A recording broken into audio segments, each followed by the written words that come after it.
오늘 저희 함께 보실 하나님 말씀 로마서 5장 18절부터 19절까지 말씀입니다. 신약성경 245페이지 로마서 5장 18절부터 19절까지 말씀입니다. 로마서 5장 18절부터 19절까지 말씀입니다.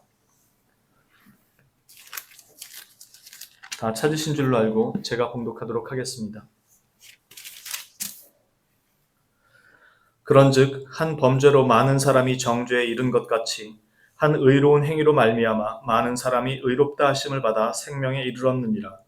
한 사람이 순종하지 아니함으로 많은 사람이 죄인 된 것 같이 한 사람이 순종하심으로 많은 사람이 의인이 되리라. 아멘. 오늘은 칭의와 관련한 말씀을 전하고자 합니다.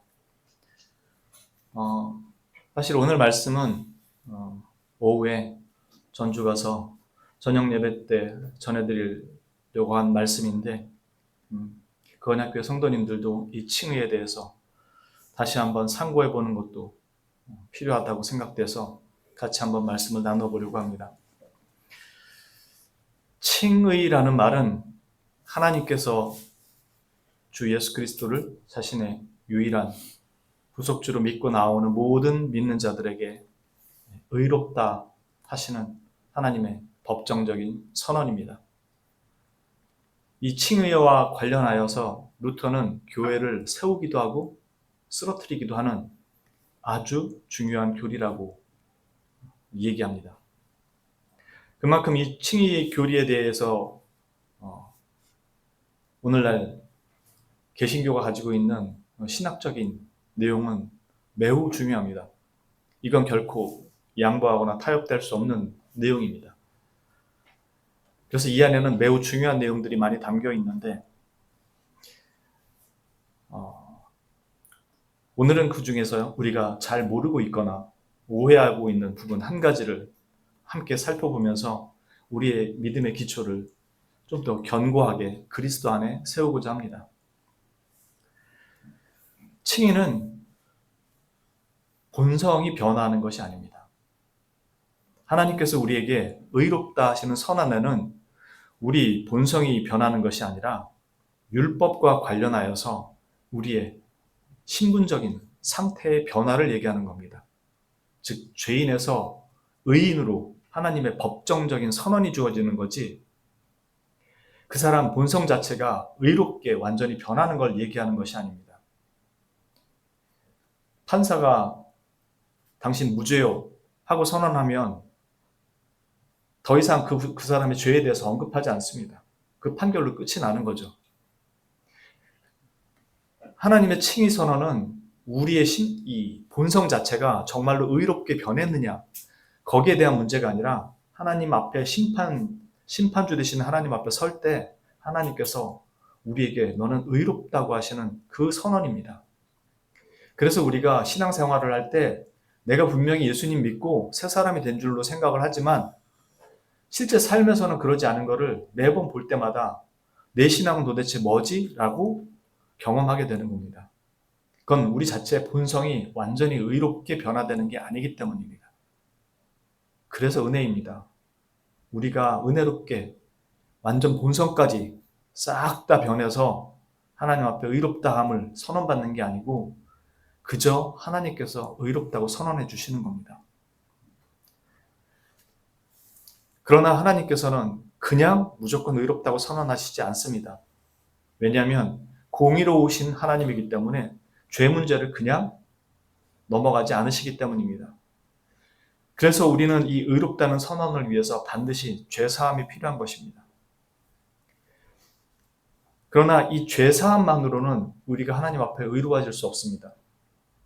왜냐하면 죄사함을 받았다라는 것은 우리가 죄가 없다라는 거지 의롭다라는 걸 얘기하지 않기 때문입니다. 만약 우리가 이 상태로 의로움을 얻는 거라고 한다면 우리는 아담과 하와의 상태로 돌아가는 것뿐입니다. 최초 아담과 하와가 무죄했던 그 상태로 돌아갈 뿐입니다. 그리고 우리는 다시 하나님께서 원하시는 의의 자리를 그것을 만족시키기 위한 우리의 다른 노력들이 또 수반되어야 된다는 겁니다. 그리스도의 오심, 그리스도의 대속은 이 죽으심뿐만 아니라 이 우리가 다 이루었어야 할, 아담과 하와가 다 지켰어야 할 의를 다 이루신 것, 그것까지 다 포함하는 겁니다. 그래서 우리가 하나님 앞에 의롭다함 선언을 받는 것은 우리 죄사함의 문제와 동시에 하나님 앞에 네가 참으로 의롭다라는 그 선언을 다 만족할 수 있어야 하는 것이죠. 그게 그리스도께서 하신 일입니다. 그래서 우리는 믿음으로 하나님 앞에 설 때 의롭다함을 얻게 되는 것입니다. 오늘 저희가 함께 보고자 하는 말씀은 우리가 믿음으로 의롭다함을 얻는다라는 말이 사실 정확히 어떤 의미인지를, 무슨 내용을 내포하고 있는지를 잘 모르는 경우가 많아서 그걸 다시 한번 짚고 넘어가고자 하는 것입니다. 한 1년 전에 텔레비에서 천국보다 아름다워라는 그런 드라마가 한 적이 있었어요. 저는 그걸 본 적이 없습니다. 유튜브 보다가 우연히 드라마 내용을 소개하는 내용에 천국보다 아름다워 이래서 그냥 한번 잠깐 봤는데 그 내용 중에 그런 내용이 나옵니다. 주인공이 그 김혜자 배우님하고 손석구 배우님하고 나오는 것 같던데 그 내용에 그런 내용이 나와요. 지옥에 가서 정확한 그 죄명이 밝혀지지 않았는지 뭐 했는지 모르겠지만 다 자기 죄에 따라서 각각 해당하는 지옥으로 가는데 몇몇 사람은 정확한 그 이유가 안 나왔는지 따로 분류를 해요. 그리고 죄의 무게를 다는 저울에 올라가서 죄의 무게를 달게 합니다. 그래서 49.99%까지는 용서가 돼서, 용서가 아니라 49.99%까지는 천국으로 갑니다. 그런데 50%부터는 지옥으로 가요. 그렇게 분류를 하더라고요. 그러면 천국은 어떤 사람들이 모여있는 곳이 되는 겁니까? 49.99%의 죄를 가지고 있는 사람들이 모여있는 곳이 천국이 되는 거죠. 그 말은 우리 하나님은 49.99%의 죄를 받아주는 분. 그러니까 하나님의 공의를 손상시키게 돼요. 하나님은 완전히 거룩하시고 완전히 공의로우신 분인데 그런 사람들이 천국을 갈 수 있다면 하나님이 49.99%의 죄성을 가지고 있는 분이라는 소리잖아요. 왜냐하면 하나님 나라, 천국은 하나님이 만드신 곳이에요. 그분의 성품이 그대로 반영이 되는 곳이라고요. 우리가 왜 우리식의 교회를 안 세우려고 하는지 아십니까? 그러면 그대로 우리 본성에 녹아져 있는 교회가 세워지기 때문에 그래요. 그래서 주님이 세우라고 하는 교회대로 세우는 겁니다. 하나님의 나라는 하나님께서 세우셨기에 거룩하고 완전한 나라입니다. 그래서 적당한 의의를 가진 7, 80%, 8, 90%의 의의를 가진 사람이 커트라인을 통과해서 들어갈 수 있는 곳이 아니라는 거죠. 하나님이 완전하신 분이기 때문에. 시편 103편 3절에 이런 말씀합니다. 여호와여 주께서 죄악을 지켜보실진대 주여 누가 서리이까. 시편 139편 2절부터 4절엔 이렇게 말씀합니다. 주께서 내가 앉고 일어섬을 아시고 멀리서도 나의 생각을 밝히 아시오며 여호와여 내 혀의 말을 알지 못하시는 것이 하나도 없으시니이다. 내 생각과 내 언어조차도 하나도 빠지지 않고 다 알고 계시다는 겁니다. 139편 7절에서 9절은 이렇게 말씀합니다. 내가 주의 영을 떠나 어디로 가며 주의 앞에서 어디로 피하리이까. 내가 하늘에 올라갈지라도 거기 계시며 스올에 내 자리를 펼지라도 거기 계시니이다. 하늘과 땅속 어디도 하나님이 안 계신 곳이 없다는 겁니다. 내가 어디로 피할 것도 없고 내가 한 말을 숨길 수도 없고 내가 한 행동, 내가 한 생각도 숨길 수 없다는 겁니다.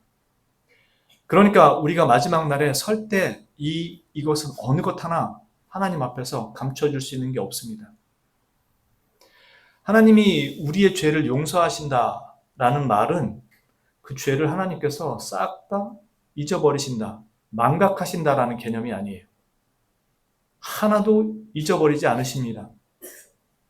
여기 있는 이 하나님이 죄를 용서하신다는 것, 내가 너의 죄를 기억하지 아니하리라 라는 말씀은 그 죄로 인해서 너는 죄인이다라는 것을 다시 그렇게 보지 않겠다라는 뜻이지, 다 잊어버리겠다, 망각하겠다라는 뜻이 아닙니다. 요한계시록에 보면 마지막 날에 우리가 어떻게 심판받을지가 잘 나옵니다. 신약성경에 보면 그리스도께서 그리고 사도들이 직접 경고하는 내용이 뭐냐면, 모든 사람이 마지막 날에 각 사람의 행위에 따라 심판을 받을 것을 말씀합니다. 그리고 의로운 자들에게는 주어지는 상이 있고 불의한 자들에게는 내려질 형벌이 있음을 분명히 밝힙니다. 우리가 믿음으로 구원을 받는다라는 것을 잘못 이해하고 있는 경우가 바로 이 지점입니다. 믿음은 우리의 의가 되질 않습니다. 여러분이 내가 예수님을 믿습니다 라는 게 하나님이 여러분을 구원해 줘야 될 이유가 되질 않는다고요. 안 그렇습니까? 여러분이 하나님을 믿고 그리스도를 믿는 게 왜 여러분이 구원받아야 될 이유가 되냐? 왜 그게 여러분이 구원받아야 될 이유가 되냐는 거죠. 그러면 사단도 구원받아야죠. 야고보서에 말하지 않습니까? 네가 하나님이 한 분이신 줄을 믿느냐? 잘하는도다. 귀신들도 믿고 두려워 떠느니라. 여러분이 예수님을 알고 믿는다라는 게 왜 구원받아야 될 이유가 되냐고요. 전혀 그건 여러분들이 구원받아야 될 이유가 되지 않습니다. 믿음은 여러분의 의가 될 수가 없어요. 하나님이 요구하시는 건 의란 말입니다. 그래서 계시록에 마지막 날에 각 사람들이 행한 대로 보응을 받을 것이라고 말씀하는 거죠. 즉 무슨 말이냐? 마지막 날에 하나님께서 내 행위와 내 의가 하나님 그 심판을 피해갈 수 있는 그 의인지 행위인지 마지막 심판날에 각 사람이 꺼내놔야 된다는 겁니다. 근데 우리에게 그런 의의가 없잖아요. 그러니까 우리는 믿음으로 구원받는 게 아니라는 말입니다. 이 믿음으로 구원받는다는 말이 아니라는 말이 오해를 살 수 있는데, 믿음으로 구원받는 말은 맞습니다. 그런데 믿음 때문에 구원받는 게 아니라고요. 믿음은 우리의 의가 아니기 때문에. 우리는 그리스도께서 우리를 위해 이루신 그 의가 우리 것이 되었기 때문에 하나님 앞에, 심판 앞에서 주님 나라로 들어갈 수 있는 겁니다. 단지 그거를 믿음이라는 걸로 받았을 뿐이고요. 그러니까 믿음은 구원을 받는 조건이 아니라 하나님이 베푸신 은혜를 받는 수단에 불과해요. 그러니까 의가 될 수가 없어요. 믿음이 의라면 조건이 맞죠. 나 믿음 갖고 있습니다. 천국 들어갈 수 있어요. 라면 이 믿음의 의가 되겠지만, 내가 하나님 나라를 통과할 때 의를 내놔라고 했을 때는 믿음이 아니라 그리스도의 의를 하나님 앞에 내놓는 겁니다. 우린 단지 그걸 믿음이라는 걸로 받았을 뿐이고요. 왜 이렇게 하셨을까? 최초에 아담과 하와가 하나님 앞에 불순종하죠. 하나님과 맺었던 그 언약을 깨트려 버립니다. 행위 언약이 하나님과 맺어졌을 때 아담과 하와는 그것을 깨트려 버리게 돼요. 이 첫째 아담이 실패한 걸 둘째 아담이 오셔서 온전하게 이루시는 겁니다. 그래서 그리스도는 이 첫째 아담이 지켰어야 될 모든 것들을 다 지키고 이루시는 거예요. 그래서 우리 인류의 대표였던 아담이 실패한 것을 그리스도께서 온전하게 이루셔서 우리가 그것을 누릴 수 있게 된 겁니다. 다만 첫째 아담은 모든 인류, 육체로 태어나는 모든 인류의 대표자지만 그리스도는 하나님과 언약을 체결한 언약 체결자의 대표자가 돼요. 은혜의 언약 아래 들어가는. 그래서 믿음으로 하나님 앞에 대표자로 서게 되신 것이고, 그래서 우리는 믿음으로 그리스도를 믿는 믿음 안에서 이 모든 은택들을 우리 것으로 받게 되는 겁니다. 그래서 예수 그리스도께서 모든 사람을 위해서 죽으셨다. 그래서 모든 사람이 다 구원을 받을 수 있는 거 아니냐. 아담이 인류의 대표였다면 그리스도도 하나님 앞에 이 인류가 지켜야 될 걸 대신 지켰으니까 이 예수 그리스도가 다른 모든 인류의 대표가 되는 거 아니냐. 그렇게 얘기할 수 있겠지만 그게 아니라고요. 아담은 육체로 오는 모든 인류의 대표지만 그리스도는 하나님 앞에 언약, 아담이 실패한 행위 언약을 지키신 이 대표자가 되시면서 동시에 우리 안에는 그리스도를 믿는 믿음으로 구원을 받게 하시는 은혜 언약의 대표자가 되세요. 그래서 우리가 믿는 믿음을 가지는 모든 자의 대표자가 되셨기에 그분이 이루신 모든 것들이 우리에게 은혜로 주어진다는 겁니다. 그래서 믿음은 우리의 의가 되지 않고 그리스도께서 이루신 그 공로가 우리의 의로 여김을 받는 겁니다. 그래서 우리의 본성이 다 변하지 않았어도 하나님께 의롭다 여김을 받고 들어가는 거죠. 여러분이 한 게 아무것도 없습니다. 유월절이 바로 그걸 상징하는 거예요. 예수 그리스도의 대속적 죽음. 그래서 오늘 말씀 나온 5장 18절 19절 말씀이 그 내용이죠. 그런즉 한 범죄로 많은 사람이 정죄에 이른 것 같이 한 의로운 행위로 말미암아 많은 사람이 의롭다 하심을 받아 생명에 이르렀느니라. 한 사람이 순종하지 아니함으로 많은 사람이 죄인 된 것 같이 한 사람이 순종하심으로 많은 사람이 의인이 되리라. 우리는 바로 이 은혜를 믿음이라는 수단을 통해서 받고 주님 나라에 들어갈 수 있게 된 사람입니다.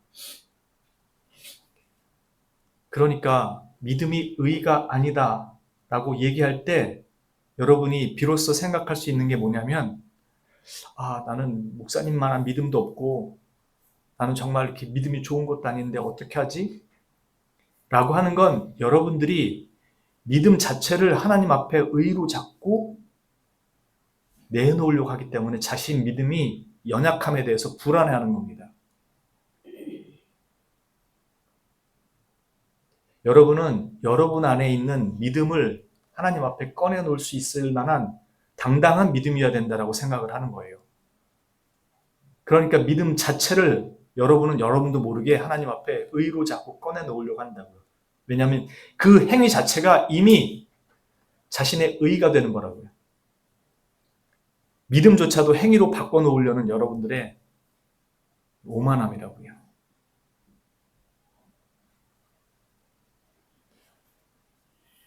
하나님께서 여러분을 부르셨을 때 여러분이 하나님 앞에 설 수 있는 모든 자격과 조건은 그리스도로 말미암아 다 이루신 거예요. 그리고 우리는 단지 그것을 이루셨다라는 사실을 믿음으로 받았을 뿐입니다. 그리고 그리스도의 모든 의가 그리고 모든 대속이 다 내 것이 된 거예요. 이게 우리가 가지는 믿음의 가장 본질적인 겁니다. 그러니 여러분 믿음이 연약하다, 흔들린다, 두려워하고 걱정하지 마세요. 이 믿음이 있다면 우리는 이 믿음으로 시작해서 하나님을 신뢰하는 과정으로 나가는 거지 구원을 받을까 못 받을까의 문제로 가는 게 아니에요. 여러분들이 정말로 하나님께서 나를 위해 그리스도를 내어주셨다라는 사실을 믿는다면 여러분들은 그리스도의 그 의가 완전히 여러분께 된 거예요. 이제 하나님 앞에 완전히 의롭다 선언을 받은 거라고요.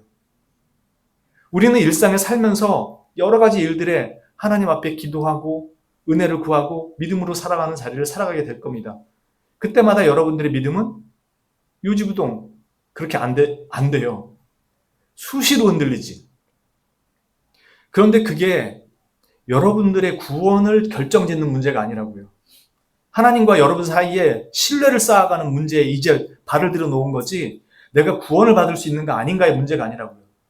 바로 우리의 믿음의 대상이 되시는 그리스도와 하나님에 대한 분명한 신앙이 있다면 그건 여러분들에게 이미 신분의 변화가 끝난 거라고요. 죄인에서 의인으로 선언을 받고 하나님 앞에 어떻게 살아가야 될 문제가 남아있을 뿐이지 즉 그 이후에 오는 신앙의 문제는 신뢰의 문제는 믿음이라는 문제는 성화 속에서 일어나는 문제이지 구원에 관한 문제가 아니라고요. 물론 이 두 개가 완전히 분리되어 있지는 않아요. 하지만 여러분이 그리스도를 나의 유일한 구속주로 진심으로 믿고 있다면 남은 걸음에서 여러분이 살아갈 때 알지 못하고 경험하지 못한 것들에 의해서 믿음은 수시로 요동칠 수 있어요. 그러나 그것이 구원을 결정짓는 요소가 아니라고요. 그래서 믿음은 현상에 관한 게 아니라 믿음의 대상이 우리 하나님, 그리스도에 대한 거예요. 여러분들이 이미 그걸 가지고 있는 거잖아요.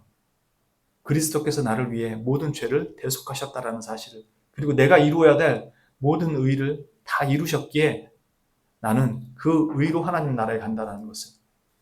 그러니 남은 삶은 내게 주어진 그 은혜롭고 영광스러운 자리를 그리스도인으로 살아가는, 그게 남은 거지, 그 살아가는 남은 자리 속에 하나님과 동행하는 삶을 어떻게 살 것인가가 남아있다는 거죠.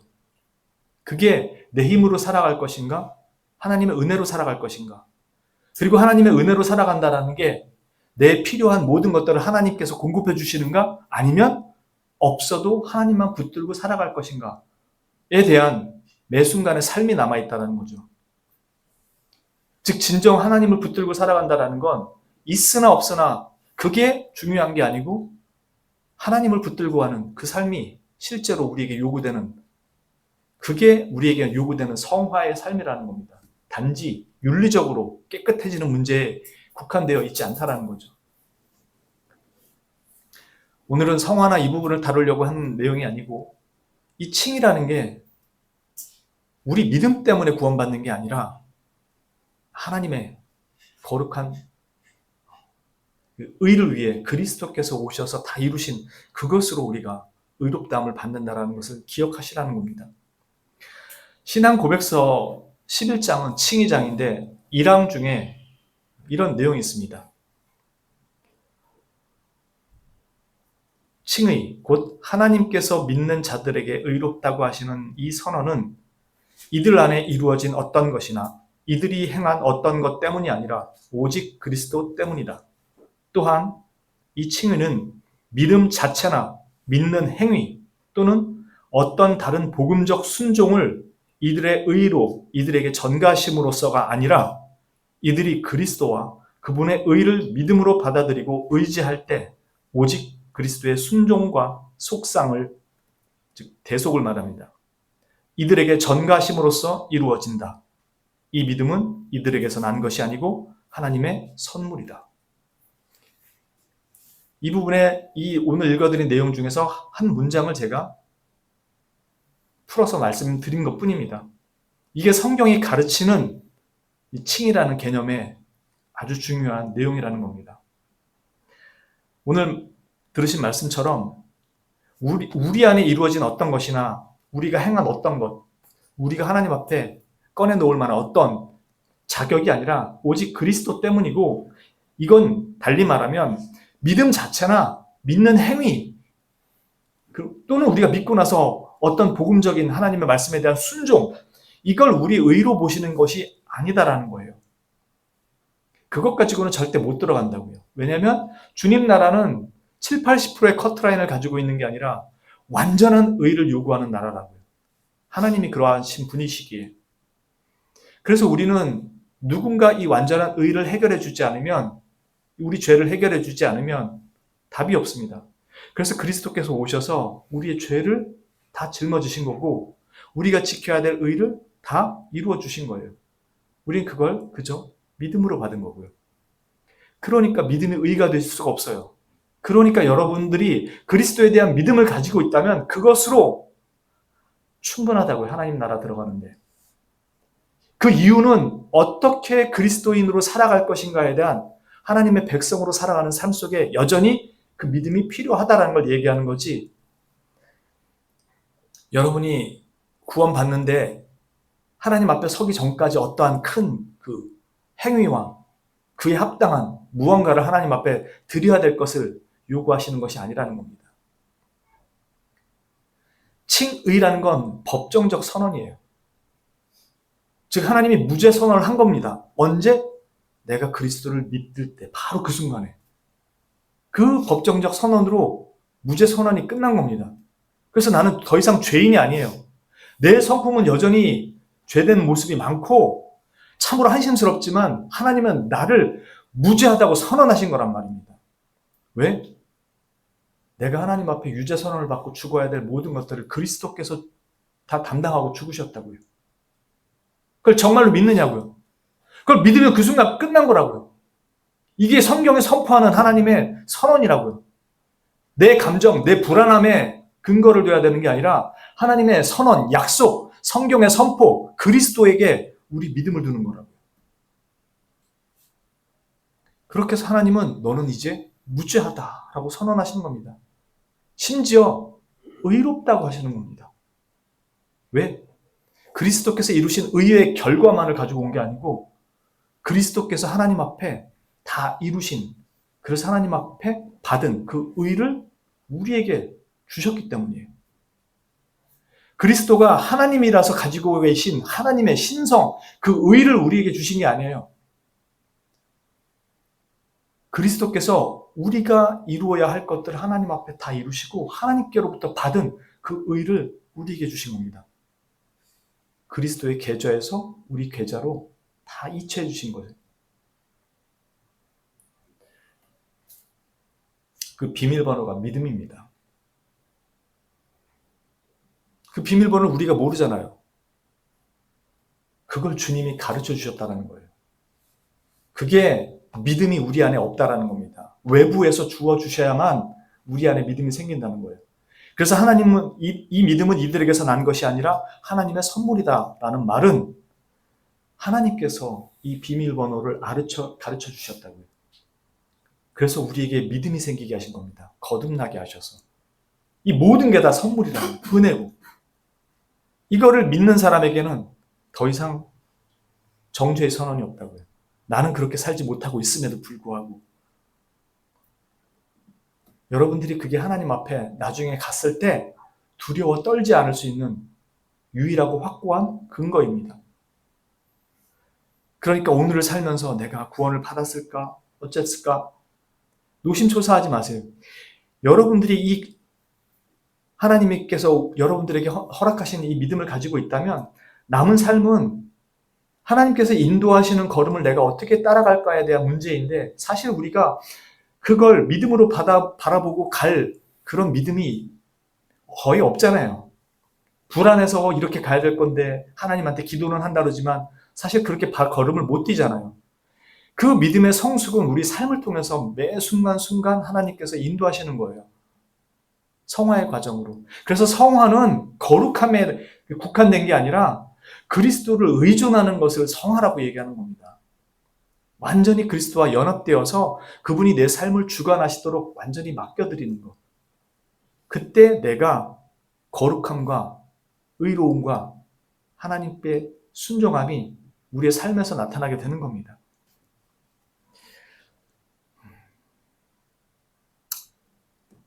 여러분들은 그런 점에서 목사와 성도인 나와 신앙의 차이가 있다라는 것이 천국 들어갈 때 차이를 결정짓는 것이 아니라는 것을 반드시 기억하십시오. 여러분이 가진 믿음의 크기가 이만큼 70%고 목사가 90%면 예수님한테 90%의 의를 받고 70%인 성도는 70%의 의를 받는 게 아니에요. 그러면 둘 다 천국 못 들어갑니다. 왜요? 여기는 완전한 의를 요구하니까. 하나님이 우리에게 의롭다 했을 때는 내가 엄청나게 뜨겁고 막 흔들리지 않는 그런 믿음이 아니고 오직 그리스도께서 나의 유일한 구속주이십니다. 나의 대속주이십니다. 라는 것은 그 믿는 고백 하나로 그리스도의 모든 의를 나에게 주시는 거라고요. 목사든지 성도든지 신앙생활 한 지 하루 된 사람인지 상관없이 동일하게 주시는 거라고요.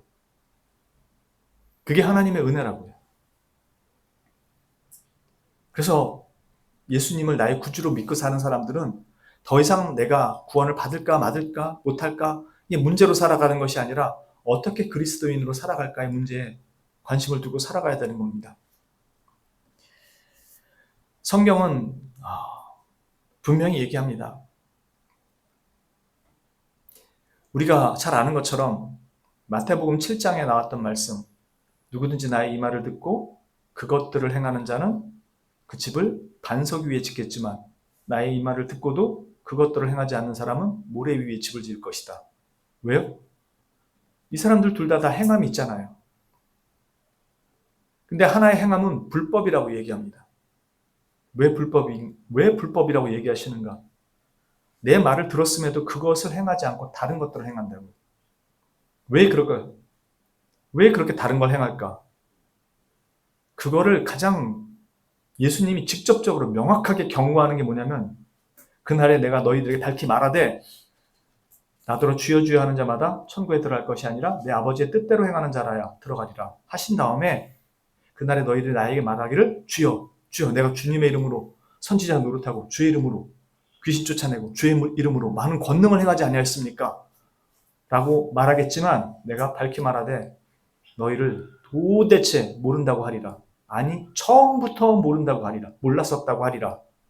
그리고 하신 말씀이 불법을 행하는 자들아, 다 내게서 떠나가라. 그 말은 자신이 종교적 명분을 가지고 주님을 이해한다고 뭔가를 다 했다고 하는데 정작 주님은 모른다는 소리입니다. 교회 와서 신앙생활을 했는데 정작 주님은 모르고 신앙생활을 했다고. 그래서 나름 열심히 한다고 했는데 모래 위에 집을 짓는다고. 다 멸망한다고. 하나님은 분명히 말씀합니다. 호세아서 6장 6절에 그렇게 말씀합니다. 나는 인애를 원하고 제사를 원하지 아니하며 번제보다 하나님 아는 것을 원하노라. 이 말씀은 예수님도 인용하셨던 말씀이에요. 이사야서 1장 2절에 이렇게 말씀합니다. 1장 2절 3절에 하늘이여 들으라, 땅이여 귀를 기울이라. 여호와께서 말씀하시기를 내가 자식을 양육하였거늘 그들이 나를 거역하였도다. 소는 그 임자를 알고 나귀는 그 주인의 구유를 알건만은 이스라엘은 알지 못하고 나의 백성은 깨닫지 못하는도다.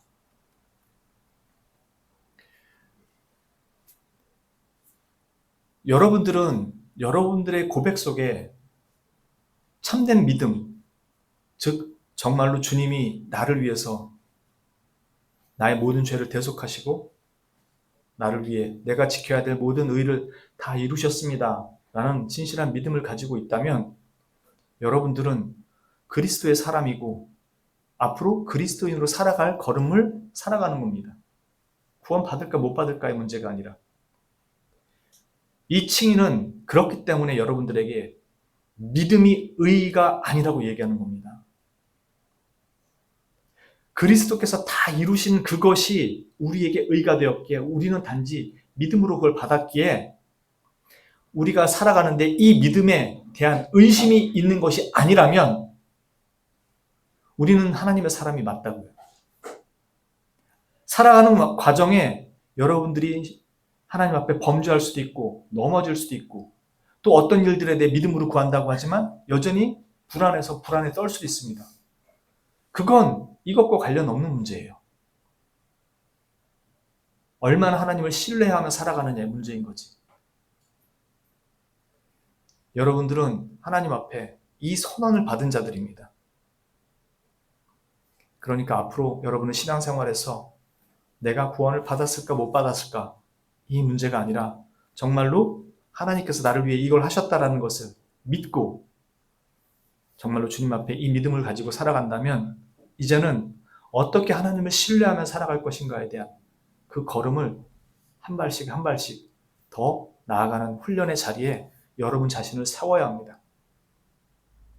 그래서 이건 불안한데 이건 안 될 것 같은데 라는 것이 아니라 주께서 원하시는 것이 무엇인지, 주께서 하기를 바라시는 것이 무엇인지를 배워가는, 그걸 통해서 여러분들이 흐릿하고 명확해 보이지 않지만 한 걸음씩 믿음의 발을 떼는 겁니다. 그리고 거기서 여러분이 실패했을 때 내 자신의 믿음에 무엇이 잘못되어 있었는지 아니면 내가 무엇을 잘못 이해하고 있었는지를 여러분의 삶에서 배워가는 겁니다. 40일 금식 기도에서 하나님이 바로바로 가르쳐 주시는 게 아니라 하나님을 신뢰하는 법을 가르치는 겁니다. 즉 어떤 게 내 길이야를 가르쳐 주시는 게 아니라 그게 멸망하는 길처럼 보일지라도 하나님께서 원하시는 길입니다라는 확신 속에 하나님을 붙들고 갈 수 있도록 하는 거예요. 즉 나의 믿음이 단단해서가 아니라 하나님의 은혜가 나를 데리고 가고 있구나라는 것을 삶 전체를 통해 배우게 하시는 겁니다. 그래서 명확하고 정확하게 안 보여도 한 걸음씩 따라가면서 넘어지기도 하고 쓰러지기도 하지만 그 걸음의 끝에서 늘 보게 되는 건 주께서 함께 하셨구나. 나의 선택이 틀렸을지라도 주께서 항상 함께 하셨구나를 통해서 하나님에 대한 신뢰를 쌓아가도록 하는 겁니다. 그렇게 신뢰를 쌓아가는 사람이 하나님은 알지도 못한 채 그냥 A인가 B인가 그 판단만 내리고 결정만 하는 그 신뢰라는 것만 붙들고 살아갈까요? 그렇지 않겠죠. 정말로 신뢰를 한다면 하나님이 뭘 원하시고 어떤 걸 원하시는 것인지를 찾아보지 않겠습니까? 자기가 사랑하는 사람이 뭘 좋아하는지를 당연히 궁금해하고 알아보지 않나요? 그렇게 관계가 싹트는 것처럼 하나님도 우리에게 그걸 요구하시는 거죠. 그 출발점이 칭이라는 겁니다. 그러나 신분에 있어서는 우리에게 이미 선언된 거예요. 너는 내 자녀다. 내 아들의 피로 내 자녀 삼았다. 라고 선언한 겁니다. 그러니 여러분의 믿음 가지고 판단하려고 하지 마십시오. 하나님의 약속, 선포된 것을 그대로 받아들이십시오. 여러분의 믿음은 언제든지 흔들립니다. 그걸 의존하는 게 아닙니다. 선포된 하나님의 약속, 그래서 우리의 믿음은 내 안에서 확신 있게 뭔가를 꺼내놓는 게 아니고 그리스도 안에서 발견하는 겁니다. 나를 사랑하시는구나. 내가 이래도 사랑하시는구나. 그래서 성경에 나오는 모든 인물들은 잘난 사람이 없고 하나같이 다 꼬꾸라졌던 사람이에요. 다윗도 그랬고 바울도 그러고 베드로는 배반까지 합니다. 그걸 왜 기록하냐고. 잘한 걸 기록해줘야 되는데 아브라함은 이삭 바치기까지 수십 년이 걸려요. 그걸 왜 우리한테 가르쳐주냐고. 그 사람들 그렇게 만든 게 나다라고 하나님이 선언하시는 겁니다. 하물며 내가 이제 나를 믿고 나오는 너에게 네 인생을 내가 책임지지 않겠느냐라는 게 성경 전체의 이야기잖아요. 그러므로 여러분이 하나님 앞에 뭘 해야 될까를 생각할 때 뭘 해야 될까 이전에 반드시 여러분이 잊지 말아야 되는 것, 그분이 우리를 위해서 뭘 하셨는가, 뭘 하고 계신가, 또 뭘 할 것인가를 신뢰하는 거예요. 그래야지 여러분들이 뭘 할 것인가가 분명하게 드러납니다. 그러지 않고 뭘 할 것인가만을 찾으면 실천사항만 맨날 뒤적거리면 또 다른 율법주의 아래로 들어가는 거랑 똑같습니다. 그래서 여러분들이 항상 먼저 발견해야 될 건 하나님께서 무엇을 하셨는가이고 이제 나는 그것에 어떻게 반응하며 살아갈 것인가에 대한 문제입니다. 저와 여러분은 이 그리스도의 의로 옷을 입었습니다. 여러분의 믿음으로가 아니라 하나님의 사랑과 은혜로 단지 그것을 하나님이 선물로 주신 믿음으로 확인하고 있을 뿐이죠. 앞으로 하나님 앞에 가는 그날까지 이 사실에 대해서 여러분들이 의심하지 마시고 흔들리지 마시고 여러분들 안에서 자격을 발견하지 마시고 늘 죄인 같은 한심스러운 삶이지만 여러분들을 향한 하나님의 사랑이 이미 그 아들의 죽음과 부활을 통해서 확증됐다라는 것을 믿어 의심치 마시고 그리스도인으로 살아가는 삶에 한 걸음씩 더 주님을 신뢰하며 살아가는 여러분의 인생이 될 수 있기를 진심으로 바랍니다. 기도합니다.